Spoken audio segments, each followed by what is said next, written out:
नमस्कार दोस्तों। आज मैं फेसबुक को स्क्रॉल कर रहा था तो मुझे एक पोस्ट दिख गया। वो पोस्ट करवा चौथ पर था और माही भारतीय नाम की एक महिला ने उस पोस्ट को किया था।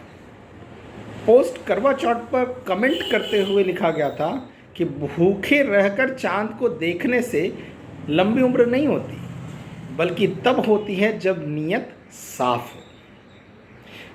इसमें कोई दो राय नहीं, कोई भी अच्छा काम बिना साफ नियत के नहीं होता। लेकिन यह जो पोस्ट किया गया, उस पोस्ट में मुझे पोस्ट करने वाले की नियत साफ नहीं लगी। माही भारतीय जिन्होंने इसको पोस्ट किया है वह मूल रूप से बौद्ध को मानने वाली हैं। मैंने उनका डिटेल देखा, उसमें मैंने देखा बौद्ध पंथ को मानने वाली महिला हैं। बहुत अच्छा है। बौद्ध पंथ में कई अच्छी बातें बताई गई और अगर उनको जानकारी होगी, पहला बात कि आप जो कह रहे हैं भूखे रखकर, तो यह भूखे नहीं रखा जाता, इसको हम उपवास कहते हैं।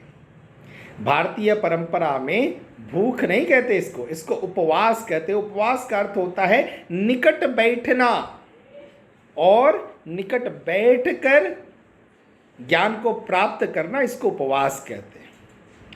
और अगर आपको लगता है यह सिर्फ करवा चौथ में महिलाएं ही करती हैं, तो आपको ये भी जानकारी होनी चाहिए कि बौद्ध धर्म में यह बहुत प्रखरता के साथ अपनाया जाता है, बौद्ध भिक्षुकों के द्वारा अपनाया जाता है।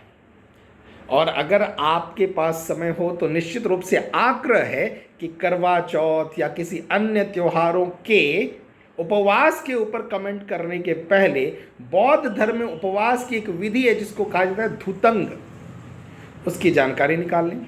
धुतंग एक प्रक्रिया है जिसमें कि बौद्ध भिक्षुक भूखे रहते हैं, भूखे नहीं, उपवास करते हैं। और कई बार इसको चिकित्सा के लिए भी प्रयोग किया जाता है। धुतंग एक प्रक्रिया है जिसमें बौद्ध भिक्षुक एक निश्चित समय के पूर्व दिन भर में एक ही बार भोजन करते हैं और पूरे समय वो उपवास में रहते हैं, क्योंकि बौद्ध धर्म का मानना है उपवास करने से आत्मनियंत्रण की क्षमता बढ़ती है। और बौद्ध धर्म में ही एक महायान बौद्धों का समूह है, उसमें अमोघ पाशा नाम का एक पंथ है। उसमें तो एक दिवसीय उपवास की बहुत बड़ी मान्यता है। तो इसलिए अगर आप कहते हैं कि भूखे रहना, तो यह स्वेच्छा से आत्मनियंत्रण करके किया जाता है, इसलिए इसको भूखे रहना नहीं कहते, इसको उपवास कहा जाता है। तो पहले शब्द का शुद्धिकरण करना चाहिए। हम सबको भी जो मेरे वीडियो को देख रहे हैं, मेरा आप सबों से आग्रह है कि आप उपवास शब्द को भूख से ना जोड़ें, क्योंकि उपवास भोजन पर्याप्त होने के बाद भी भोजन ना करना, इसको उपवास कहते हैं। भूखे रहना, भोजन नहीं बन पाया है, भोजन नहीं मिल पाया है, तब हम कहते हैं भूख लगी है, मैं भूखा हूं। लेकिन उपवास स्वयं के ऊपर नियंत्रण करके भोजन नहीं करना अथवा एक समय ही भोजन करना, एक निश्चित अवधि में करना, अपने मन पर नियंत्रण करना, इसको उपवास कहते हैं।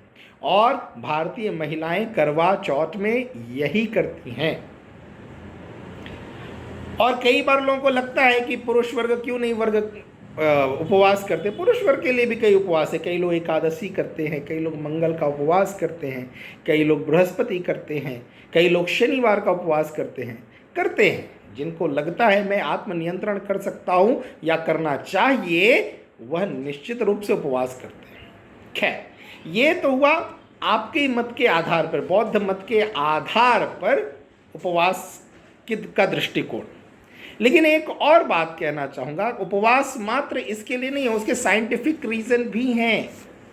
जैसे उपवास करने से शरीर डिटॉक्सिफाई होता है, इसलिए साइंस भी मानता है कि सप्ताह में, महीना में या 15 दिन में एक बार उपवास करना चाहिए। और क्या करता है, उपवास करने से शरीर के अंदर जो खराब टिश्यूज होते हैं उसकी मरम्मत होती है। उपवास करने से कैलोरी कम होती है और अपने वजन पर, अपने वेट पर अपना कंट्रोल बनता है, नियंत्रण बनता है। उपवास करने से इंसुलिन सेंसिटिविटी बेहतर होता है। इसलिए मेरा आप सबसे आग्रह है कि अगर आपको लगता है यह उपवास बहुत ही सरलतम चीज़ है, बहुत छोटी चीज़ है, या उपवास भूखे रहने को उपवास कहते हैं, तो निश्चित रूप से भूखे रहने को उपवास नहीं कहते हैं। उपवास तभी है जब आप आत्मनियंत्रण कर सकते हैं। आत्मनियंत्रण नहीं कर सकते, आप उपवास नहीं कर सकते। और उपवास में रहना या ना रहना यह व्यक्तिगत मत है, व्यक्तिगत मन है और यह श्रद्धा है। तो मेरा आप सबों से बड़ा ही विनम्र निवेदन है कि आप किसी भी प्रकार के नकारात्मक कमेंट किसी दूसरे विषयों पर ना करें। अगर आपको लगता है आपको नहीं करना चाहिए, वो आप मत कीजिए। कोई आपसे ज़बरदस्ती करने को भी नहीं कहता, किंतु आप इस तरह के कमेंट ना करें कि जो करते हैं उनके मन को, हृदय को ठेस लगे। तो इसलिए आपसे भी आग्रह और सभी बंधुओं से आग्रह है, सभी बहनों से आग्रह है कि आप सोशल मीडिया का उपयोग एक सकारात्मक विचार को फैलाने के लिए करें। किसी दूसरे पे कमेंट करने से सकारात्मकता धूमिल होती है और सोशल मीडिया में नकारात्मकता बढ़ती है। तो आप सबों से विनम्र निवेदन है कि आप जब भी पोस्ट करें तो सकारात्मकता के साथ करें, जिससे समाज को, इस देश को एक अच्छी दृष्टि मिले और उसका जो विचार है वह विशाल हो। बस इतना ही आग्रह है। नमस्कार।